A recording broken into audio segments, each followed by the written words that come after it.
తాళం వేసిందా? బయటికి వెళ్ళారా ఏంటి? ఏంటి అప్పారావు గారు? గురుగారు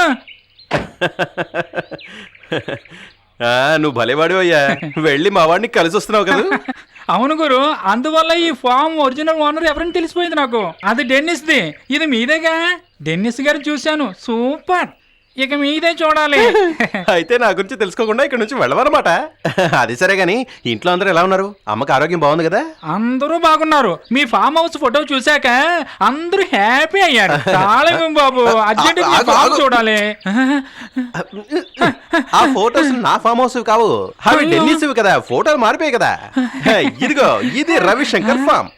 agro farm, goat farm, orchid garden, fruit garden, milk products, cattle farm. Our next project Shankbury chocolate. నా చాక్లెట్ కంపెనీ ఓపెన్ అయిందంటే మిగతా కంపెనీలన్నీ బబ్బవలసిందే, అంతే. మాటల్లో టైమే తెలియలేదు. పక్కనే మంచి బిర్యానీ దొరుకుతుంది, రా వెళదాం. బిర్యానీకి ముందు ఒక పెగ్గేసుకోవాలి.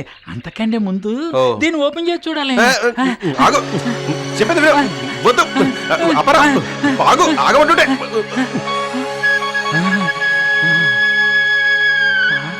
ఆహా, బ్యూటిఫుల్. 3 సంవత్సరాల్లో ఇంత డెవలప్మెంట్ ఎలా చేసావు శంకర్ గారు? బ్లేడుతో నా గుండెని కొయ్యకు అప్పారావు.